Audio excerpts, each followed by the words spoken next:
Bueno, les damos un cordial saludo, una bienvenida para todos nuestros oyentes, para cada uno de los seguidores de nuestras redes sociales, un especial saludo para las personas que nos escuchan a través de este medio Busco en Ti Radio Online, porque recuerda que donde estás no es el final. Continuando con nuestra programación, contamos con la presencia de Leo y Lili en su segmento Ser como Niños, así que les damos la bienvenida. ¿Cómo estamos hoy? Muy bien, buenas tardes. Hola, buenas tardes a todos. Es un gusto nuevamente estar con ustedes. Gracias, Jorge, por la invitación de estar juntos. Y cada día o cada semana ha sido una bendición para nosotros estar con ustedes. Y gracias nuevamente, Jorge. Pues vamos a empezar esta mañana en el programa y decimos que bienvenidos a Ser como Niños, porque ser como niños es una actitud del corazón, hemos dicho. Y esta mañana queremos nada más hacer una pequeña recordatorio porque también el tema tiene que ver con las 2 semanas anteriores. Estuvimos hablando de historias que se refieren a la comida. La semana pasada fue la historia de Daniel y sus amigos que no se contaminaron con la comida de un rey pagano. Y hace 2 semanas también vimos a un niño que generosamente dio su comida. El niño que dio 5 panes y 2 peces para la alimentación de 5,000 hombres. Bueno, en esa primera historia vemos que el mundo ofrece su propia comida. Cuando decimos Daniel no se contaminó, es porque el mundo ofrece su propia comida que contamina el corazón. Y eso nos lo dice Daniel 1:8. Esta comida muchas veces, este mundo y en esta tierra, no toda la comida es un alimento para nuestro cuerpo, especialmente aquella que es procesada. Esto quiere decir que comemos comida comúnmente llamada chatarra, que son cosas que regularmente son frituras, es decir, que están fritas. Pero así hay mucha otra. Hay de alimentación, una alimentación sana. Lo que Dios creó siempre fue bueno. Y eso nos lo enseña también la palabra. Pero hay otro tipo de alimento que es para el alma que este mundo ofrece. Las noticias en redes sociales y en periódicos que solo despiertan el desánimo, el miedo, el morbo. Así es este mundo que nos ofrece una comida que en lugar de acercarnos, nos aleja de Dios. En la segunda historia, en Mateo 14:16, Jesús le dijo a sus discípulos, que le estaba refiriendo a la gente, a esos 5,000 personas, no tienen necesidad de irse, denle ustedes de comer. Era lo que les decía Jesús a los discípulos y si ustedes quieren ver esos 2 programas pueden verlos, pero hoy nada más empezaremos refiriendo a esas 2 situaciones. En la Biblia el significado del alimento o comida está en la misma palabra de Dios. Es decir, el alimento está contenido dentro de su palabra. En los 66 libros que tenemos en la Biblia, tenemos un menú de todo lo que ustedes quieran y pueden comer y alimentarse y fortalecerse para toda circunstancia que estemos en este mundo, de alegría, de tristeza, de prueba. Nosotros nos alimentamos, pero sabemos que la fe viene por el oír, la palabra. No podemos crecer espiritualmente también si no nada más solamente nos alimentamos. Tenemos que practicar y desarrollar esa palabra que Dios ha puesto en nuestro corazón, que hemos tenido entendimiento o nos ha sido revelada. El día de hoy vamos a hablar de una historia muy importante, pero antes queremos darles el versículo que vamos a tener de base el día de hoy. Está en Mateo 4:4. Y dice así, él respondió y dijo, escrito está, no solo de pan vivirá el hombre, sino de toda palabra que sale de la boca de Dios. Y recordemos que estas circunstancias que estaba Jesús fue llevado por el Espíritu al desierto y Satanás vino y quiso tentarlo. Pero esta es una respuesta que nos enseña que no solo de pan vivimos, no solo del alimento físico, sino es un alimento espiritual que nos ayuda mucho más allá también del físico. Así es que el tema de hoy, vamos a decirlo, es niña, a ti te digo, levántate. Y es una historia hermosa, pero no solo es una historia. Hoy vamos a tener un 2x1 y al ratito les digo por qué. Sí, hoy vamos a ver la historia de la hija de Jairo. Esta historia nos viene en los 3 evangelios sinópticos, ¿verdad? Está en Mateo 9, en Marcos 5 y en Lucas 8. Y esta historia pues nos relata uno de los milagros más grandes que hizo Jesús cuando estuvo aquí en la tierra, y fue resucitar a una niña.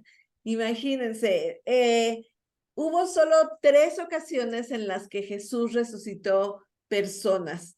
Esta fue una, la de la niña, pero también resucitó a un joven y también resucitó a Lázaro. Fíjense, una niña, un joven y un adulto, ¿no? Entonces, este caso que vamos a ver, esta historia, pues es de esta niña que resucitó. No sabemos su nombre, pero sí sabemos lo que hizo Dios, ¿verdad? Este pasaje es conocido precisamente como la hija de Jairo, pues porque no sabemos el nombre de la niña, pero sí sabemos el nombre del papá, quien jugó un papel muy importante en esta historia. Pero sí, como dice mi esposo, vemos como que un combo de historias aquí, un 2x1. ¿Por qué? Porque justo en esta historia se nos relata también la historia de la mujer del flujo de sangre. Como que no podemos separarlas, van paralelas, y pues si habla uno de uno, tiene que hablar de la otra historia. Entonces, sí, es como inseparables, pero nos vamos a estar un poquito más enfocando en la hija de Jairo.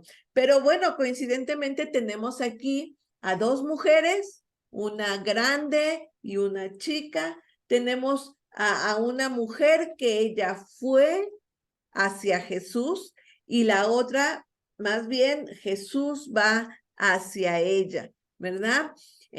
No sabemos exactamente qué tenía la niña.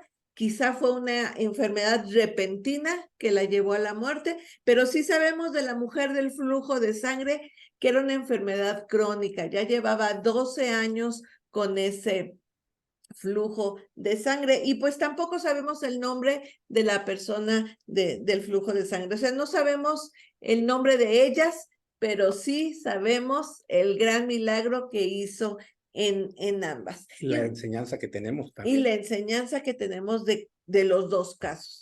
Así es. Pues bueno, para empezar con esta historia y el contexto, estaban en Capernaum. Un poquito ahí, traten de recordar qué pasaba en Capernaum, porque va a ser ahorita importante todo lo que vamos a mencionar al respecto. Esta ciudad de Capernaum era donde estaba Jesús viviendo en ese momento.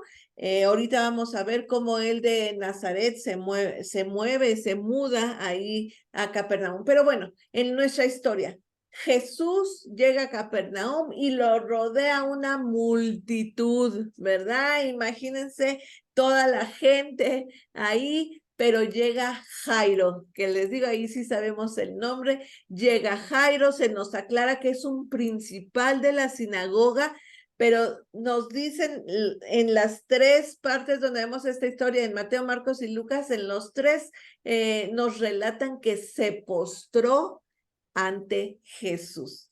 Esta actitud vamos a ver que es determinante, ¿verdad? Es muy importante, porque si entendemos el contexto de Jairo, vamos a ver que esto no ha de haber sido nada fácil. ¿Qué hace Jairo? Se inclina, ¿verdad? Como diciendo, aquí me entrego totalmente a ti.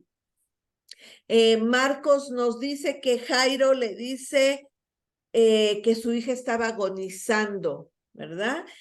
Pero Mateo nos aclara que ya acababa de morir. O sea, ahí se dice que ya cuando llegó Jairo ya la niña había muerto. Marcos que estaba agonizando, y Lucas nos dice que estaba muriendo, ya sea antes o después de que llegó Jairo, pero sabemos que la situación finalmente termina en que la niña muere, ¿verdad? Entonces, está ahí la situación. Jairo se inclina ante Jesús y empieza a rogarle por su hija. Pero les digo, vamos a ver un poquito que no debe haber sido nada fácil para Jairo haber tomado esta decisión. Les digo, él era principal de la sinagoga y pertenecía él entonces a una clase muy importante, ¿verdad? Por lo general, los principales de la sinagoga rechazaban el ministerio de Jesús. Fíjense, entre las responsabilidades que tenía un principal de la sinagoga, y por supuesto Jairo, era dirigir las reuniones de la sinagoga. También tenían que cuidar del establecimiento, pues, ¿no? En este caso de la sinagoga. Y también tenían que estar muy pendientes y supervisar la enseñanza que se estaba dando. Entonces, ahora sí ubiquemos a Jairo con quizá un poco de enredo en su corazón porque pues él tenía que estar supervisando todo lo que se enseñaba y Jesús veía que enseñaba cosas diferentes que ellos no conocían, cómo sanaba, cómo hacía milagros. No debe haber sido algo fácil. Él era un laico, ciertamente, pero tenía un rango elevado, no era cualquier persona.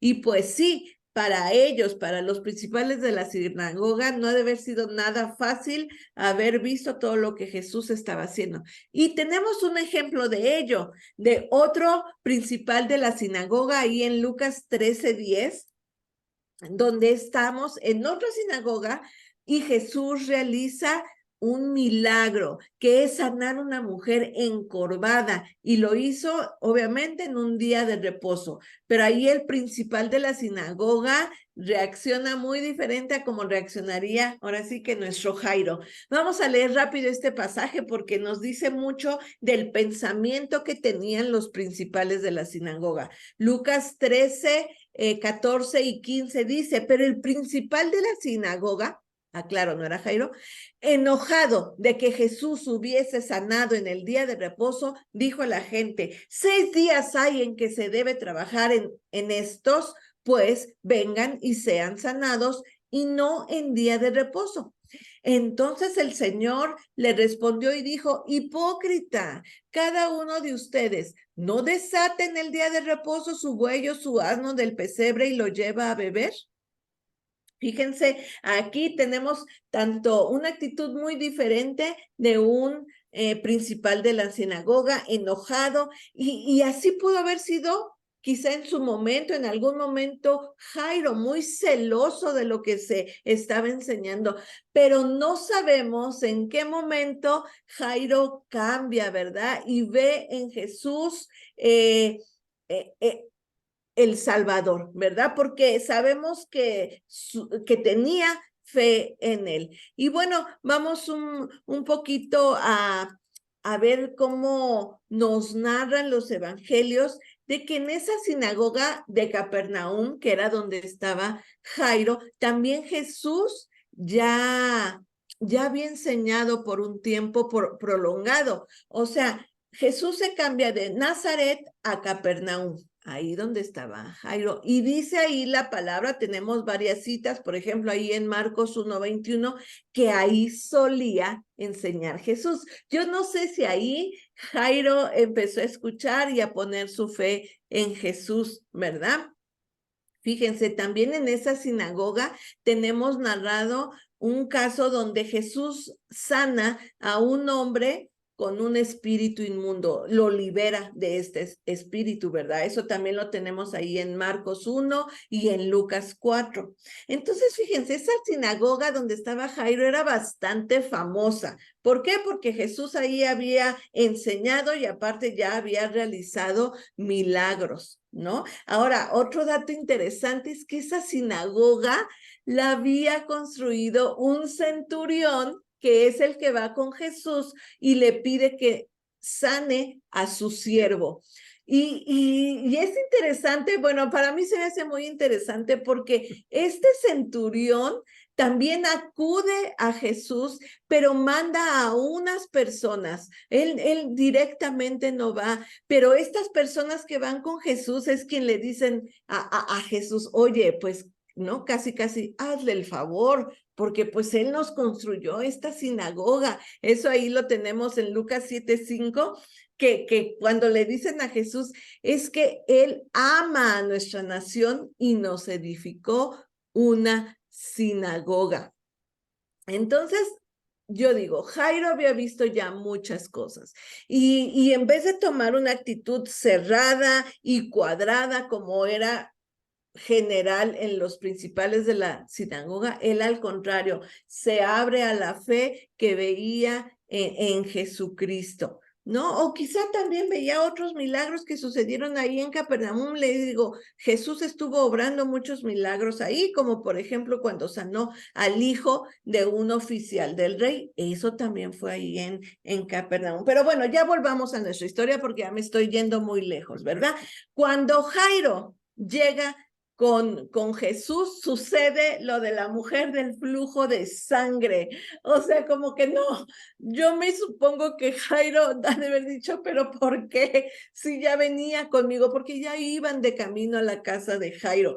Pero esta mujer, que igual le podríamos dedicar todo un programa completo por la riqueza que hay en la enseñanza. Ahorita solo vamos a mencionar unas cosas, pero esta mujer, imagínense, no podemos dejar eso de mencionarla, porque ella con su enfermedad, imagínense cómo estaba de débil, o sea, un sangrado por 12 años, la anemia ha de haber estado impresionante, su debilidad, pero ella tenía algo en mente, si tan solo tocase el borde de su manto. Y ahí solo quiero enfatizar que ese tocar no era nada más así de ¡tin! Lo toco. No, esta palabra en griego no tiene un significado más amplio de aferrarse. O sea, ella, su pensamiento fue, me agarro del manto. Y uno podría decir, bueno, sí, pero con esa debilidad, pero su fe fue más grande que su debilidad física. Su fe la hizo moverse entre la multitud y llegar a Jesús y aferrarse. Se agarró del manto y obviamente Jesús, ¿verdad? Supo que había salido poder de él. Y cuando hace esa pregunta de quién me tocó, pues en realidad no es porque no supiera, pero lo que quería exaltar era lo que la mujer había hecho, ¿verdad? Esa fe que la movió para llegar hacia él. Y queremos dejar esa enseñanza de aferrarnos a Jesús cuando lo estamos buscando, ¿verdad? Pero bueno, volviendo otra vez a Jairo, cuando pasa esto, justo llegan a decirle, ahí lo vemos en Mateo 5:36. En todos esos versículos también, arriba, abajo, cuando llegan unas personas y le dicen, ¿sabes qué? Ya no molestes al maestro, tu hija ya murió. Imagínense el golpe, el dolor que debe haber sentido Jairo, pero las palabras que Jesús le dice en ese momento son impresionantes y son lo que sostiene a Jairo. Le dice, no temas, cree solamente. Y estas palabras eran como decirle a Jairo, espera, mantente, también aférrate a tu fe, sigue creyendo. ¿Por qué? Porque aquí estoy. Y lo acompaña y llegan a la casa. Sabemos que pues la gente se burla de Jesús porque él dice, la niña no está muerta, sino que duerme. Y bueno, o sea, ¿a qué se estaba refiriendo Jesús? A que la muerte para nosotros es algo pasajero, no es algo permanente. Para nosotros la muerte es eso, estar dormidos, porque cuando nosotros dormimos en lo natural, pues al día siguiente nos despertamos, ¿verdad? Igual, cuando nosotros hemos creído en Jesús y morimos, sabemos que eso no va a ser nuestro estado ya permanente, sino que un día vamos a resucitar porque Él es la resurrección y la vida. Entonces, Él se refería a eso, a que cuando esa niña va a ser un tipo de lo que iba a pasar también con nosotros y con Él mismo, ¿verdad? Y hay unas palabras que conocemos que le dice Jesús a la niña que son talita Cumi. Y se nos aclara, ¿verdad? Y que pues están en arameo, son palabras que no se tradujeron al griego, se quedan así en arameo. ¿Y qué quiere decir? Talita se refería a niña, a alguien pequeño de edad, pero también es interesante ver que la palabra talita podía referirse a cordero. ¿No? El cordero sabemos que es pequeñito, es todavía un bebé, es de 1 año. ¿Y qué iba a pasar? Después, Kubi es levántate. Entonces, por eso la traducción es niña, levántate. Niña, a ti te digo, levántate. Y un día sabemos que también Jesús resucitó, ¿verdad? El Cordero de Dios iba a ser levantado por el poder de Dios. Estas palabras poderosas nos enseñan que esa es nuestra esperanza, que también un día nosotros vamos a ser levantados de la muerte. Y bueno, lo último que pasa en este momento es que le dice Jesús a los papás, denle de comer a la niña. Una vez resucitada, lo primero que dice es denle de comer. Y mi esposo estaba hablando hace rato de lo que es la comida, ¿verdad? Para nosotros entendemos, sí, en ese momento quizá pudo haberse referido a la comida física, pero ahora entendemos que el alimento es espiritual, el que le tenemos dar a nuestros niños es el espiritual, y mi esposo hablaba de eso hace ratito.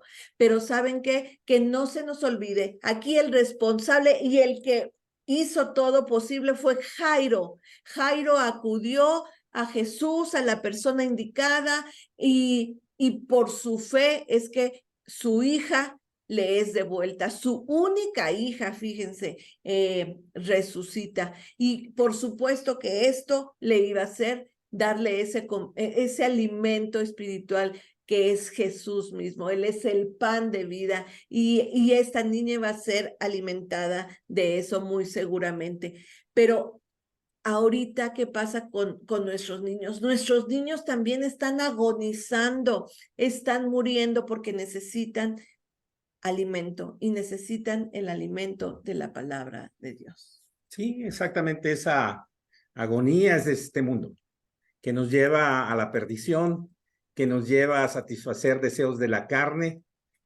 y no el fruto del espíritu. Jairo enfrentó en su propio orgullo el tener ese alto rango que tenía, ¿verdad? Y lo importante es que él reconoció y él creyó. Y eso nos ayuda mucho a entender lo que Dios quiere enseñarnos en esta mañana. Era grande su necesidad, muy, muy, muy grande. ¿Por qué? Porque qué padre o qué madre, cuando ven a sus hijos enfermos, no darían hasta la vida por ello. Entonces, Jairo es un gran ejemplo. Se requiere tener necesidad y esperanza, así como lo hizo esta mujer del flujo. Ella tenía esa necesidad y esperanza en Jesús ante su padecimiento o su enfermedad.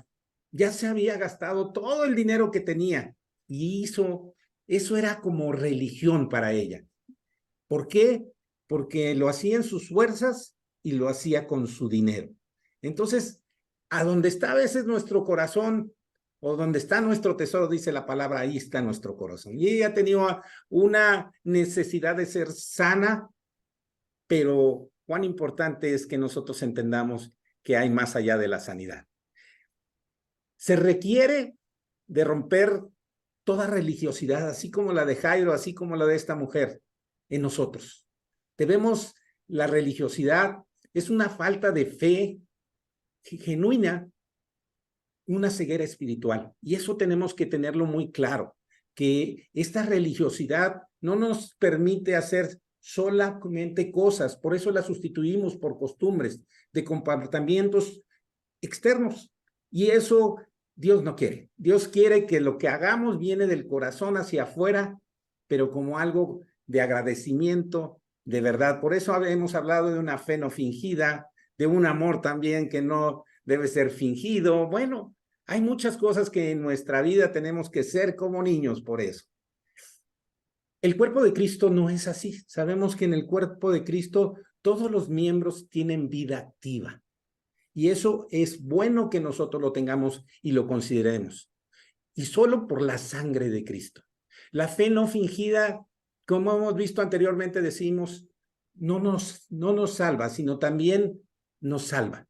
O sea, la fe no fingida nos ayuda a alcanzar la salvación, pero también a ser sanados. Y en espíritu, alma y cuerpo. Es una obra, Dios le gusta hacer y Jesucristo una obra completa en nosotros. ¿Qué más podemos decir? Que al final no importa cómo hayamos caminado hasta este momento, así como esa mujer reconoció que todo ese dinero que había gastado no era suficiente para sanar y creyó en Jesús, también Jairo lo hizo.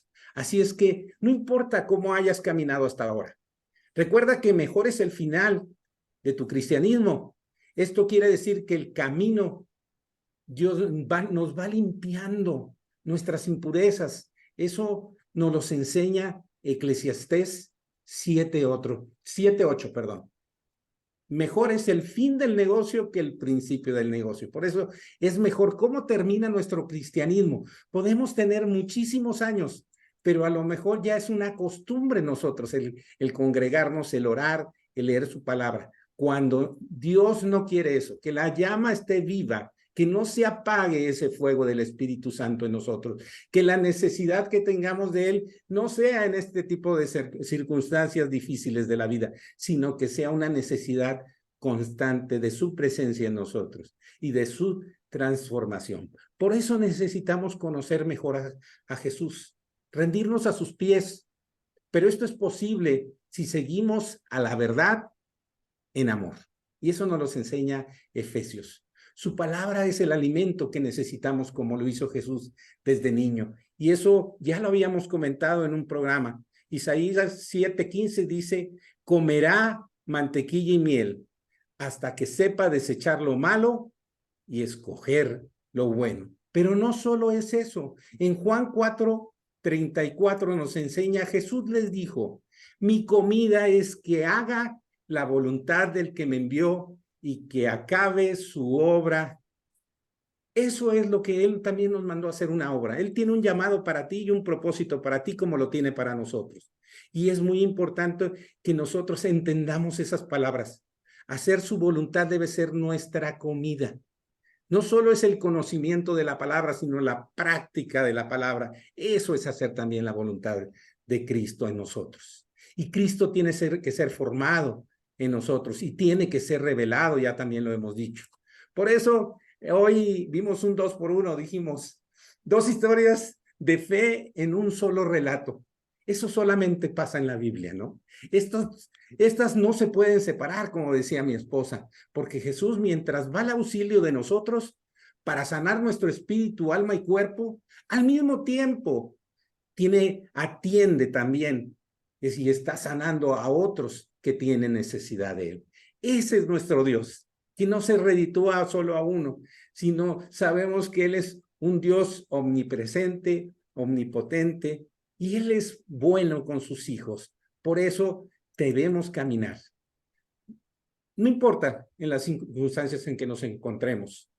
Él no para. Él no para.